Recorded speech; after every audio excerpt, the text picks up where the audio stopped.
wafting through the corridors. And even better, Professor Flipper announced in charm that they were ready to make objects fly. This is a trick they had been dreading to try, as he made Neville's toad zoom around the classroom. Through practice, he put the class into pairs. Harry's partner was Seamus Finnegan, and Hermione's partner was Ron. It was hard to tell whether Ron or Hermione was angry about this. She hadn't talked to either of them since the day Harry's broomstick arrived. Now remember the nice race movement we have been practicing. Swish and flick. Remember, swish and flick. Remember, Wizard Buffalo who said an S instead of an F and landed with a buffet on his chest. Wingardium Leviosa. You think it's long. It's Wingardium Leviosa. It's the Guardian long. You do it then if you're so clever. Wingardium Leviosa. Oh, well done. Everyone see Miss Granger has done it. It's no wonder no one can stand her. She's a nightmare, honestly. So, she must have noticed she's got no friends. Hermione didn't turn up for the next class and wasn't seen all afternoon. On their way to the great hall for the Halloween dinner, Harry and Ron overheard Parvati Patil telling her friend Jasmine that Hermione was crying in the girls' bathroom and wanted to be left alone. The feast appeared on the golden plates as it had appeared on the start of the term banquet. Suddenly they hear, "Parliament done! Prefects, leave your houses and the dormitories immediately. Stick together, first years.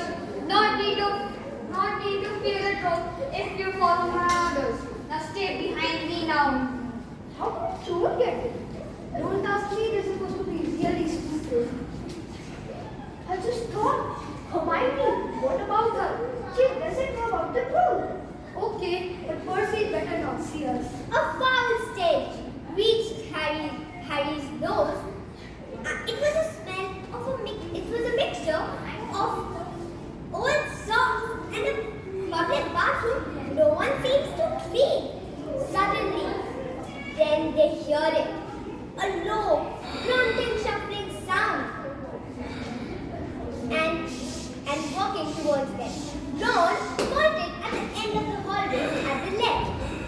And they watched it emerge in the patch of moonlight. It was a horrible sight. Run! The keys in the lock. We could lock it in. Good idea. Oh no. It's the girls' bathroom. Hermione! Confusing. What is this? Wingardium Leviosa. Is it dead? I don't think so. I think it's just been knocked out. Throat boogers. Then suddenly Professor McGonagall came rushing into the bathroom. What? What on earth were you thinking? You could have been killed. Why aren't you in the dormitories? Please, Professor McGonagall, we're looking for you. Miss Granger! I was looking for the top because I thought I could read it on my own. You know, so you like read all about them. Well, in that case, Miss Granger, you foolish girl. How could you think of catching a mountain toad on your own? Had Ron's bonds dropped. Hermione Granger telling a downright lie to her teacher? Miss Granger, 5 points will be taken out of Gryffindor for this. If you're not hurt at all, you may go back to your dormitory. Students are finishing their feast in Gryffindor Tower. Hermione hung her head. Harry was speechless. Hermione was the last person you could expect to do anything against the rules. And there she was, telling a lie to her teacher to get them out of trouble. Well, I still say you were lucky.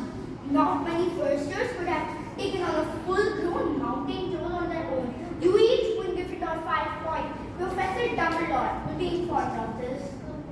You should have gotten more than 10 points. 5 once she deducted her moities. The common room was packed and noisy. Everyone was rushing off to get their place. Hermione, however, stood alone in a corner. There was an embarrassing pause, and then she said, "Thanks. There are not many things you can do without liking each other, like handling a mountain troll on your own." From then on, Hermione Granger became their friend. See now.